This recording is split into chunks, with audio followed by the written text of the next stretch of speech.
PSL के 11वें addition की पूरी दुनिया में धूम तो है ही है। दो नई टीमों के जो उम्मीदवार हैं उनको खरीदने के वो भी कतारों में खड़े हैं।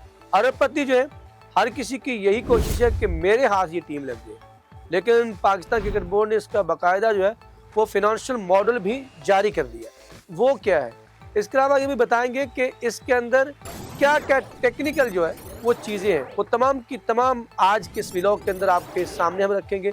लेकिन आगे बढ़ने से पहले आपसे दरख्वास्त है कि अगर चैनल को आपने अभी तक सब्सक्राइब नहीं किया तो चैनल को सब्सक्राइब कर लीजिए और बेल आइकन को भी दबा लीजिए ताकि हमारी आने वाली हर वीडियो आप तक बर वक्त पहुँच सके। यहाँ पर आपको बहुत सी इनसाइड स्टोरी भी मिलेगी। नाज़रीन, PSL 11 यानी PSL के 11वें ऑडिशन की जो है वो तैयारी अपने अरूज पर है, जिसमें पाकिस्तान क्रिकेट बोर्ड ने दो नई टीमों का जो है वो ऐलान किया है कि दो नई टीमें जो है वो इस ऑडिशन के अंदर शामिल हो जाएंगी। जब पहले 6 टीमें होती थी, अब ये टीमों की तादाद जो है वो बढ़कर 8 हो जाएगी। तो इस तरह से जो पाकिस्तान का जो आपको ये भी पता है कि 10वां जो PSL X था उसका जो चैंपियन है वो लाहौर कलंदर है। तो इसके बाद पाकिस्तान क्रिकेट बोर्ड ने इसकी बाकायदा कैंपेन शुरू की। लंदन के अंदर इसका पाकिस्तान ने रोड शो करवाया, फिर उसके बाद अमेरिका के अंदर भी, और दोनों जगहों पर बहुत पजीराई मिली और उस पजीराई को देखा कि लोगों ने टिकट्स खरीद कर भी इस शो के अंदर शमूलियत इख्तियार की, अमेरिका के अंदर हो या बरतानिया के अंदर, दोनों जगहों पे। लेकिन उसके बाद ये बात की जा रही थी कि ये बिड्स जो है इसके लिए कौन लोग आएंगे। तो पाकिस्तान के अंदर से ज़्यादा बढ़कर जो अमेरिका और बरतानिया से जो अरबपति बड़े सरमायादार हैं वो चाह रहे हैं इन दोनों टीमों को खरीदना, और उसके लिए बेताब है कि वो टीम उनके पास आ जाए, वो खरीद सके। इसकी क्या सिचुएशन है आपके सामने पूरी खबर रखता हूँ और इसके अंदर क्या क्या शराइत हैं और किस तरह से और पाकिस्तान ने जो फाइनेंशियल शेड्यूल जारी किया है वो बहुत बड़ी चीज़ है, उसको समझने की कोशिश करेंगे, यहाँ पर वो भी सामने रखते हैं।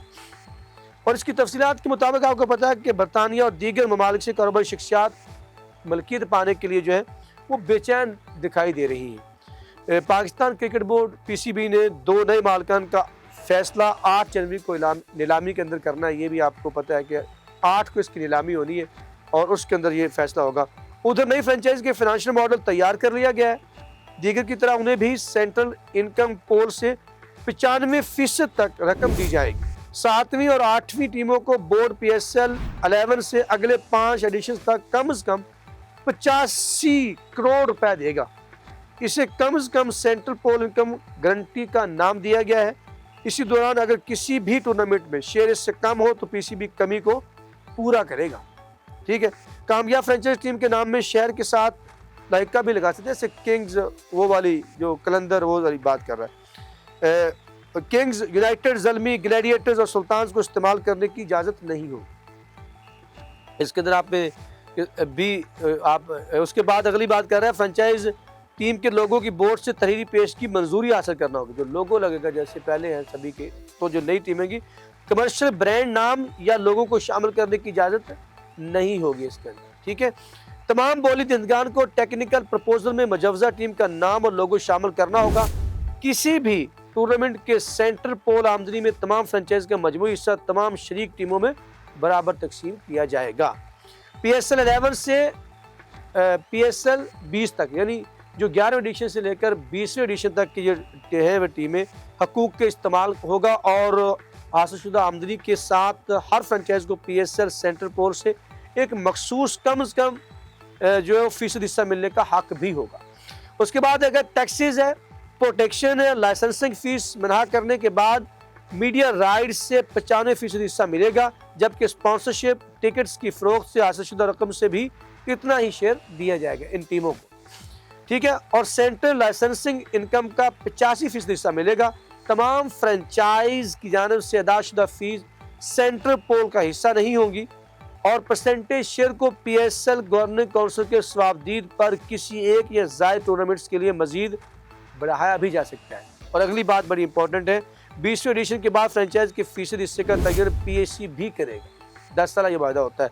और इसमें यह भी है, कामयाब बिडर्स को इब्तदाई 3 साल के अंदर, बड़ी बात सुनने वाली है, कामयाब बिडर्स को इब्तदाई 3 साल मुद्दत के दौरान फ्रेंचाइज को बेचने या मलकियत मुंतकिल करने की इजाज़त बिल्कुल नहीं होगी, हरगिज़ नहीं होगी। अलबत्ता चौथे साल PCB की पेशगी इजाज़त, तहरीरी इजाज़त से ऐसा हो सकेगा। यानी अगर उनका इरादा है कि वो उसको किसी के नाम मुंतकिल करना चाहते हैं या फिर किसी को बेचना चाहते हैं तो फिर उससे पहले उनको पाकिस्तान क्रिकेट बोर्ड से बाकायदा इसका इजाज़तनामा लेना पड़ेगा, फिर उसके बाद वो इस काबिल होंगे। लेकिन पहले 3 साल के बाद, पहले 3 साल तक जो है उसी के मुताबिक चलना होगा।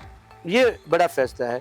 और उसके बाद इसके लिए सालाना फ्रेंचाइज फीस का 10% हिस्सा बतौर ट्रांसफ़र फीस भी अदा करना होगा। इसकी जो 10% फीस है वो भी देना होगी, जो आपने सालाना फ्रेंचाइज फीस का, जो आप सालाना उसकी फ्रेंचाइज की फीस देते हैं उसका 10% मज़ीद जो है वो आपको इसकी मुंतकिली के लिए जो आपने इजाज़तनामा लेना है उसके लिए अदा करना होगा। ये फाइनेंशियल मॉडल भी सारा सामने आ गया। इसके अंदर 2 बातें कि 10 साल की ये होगी।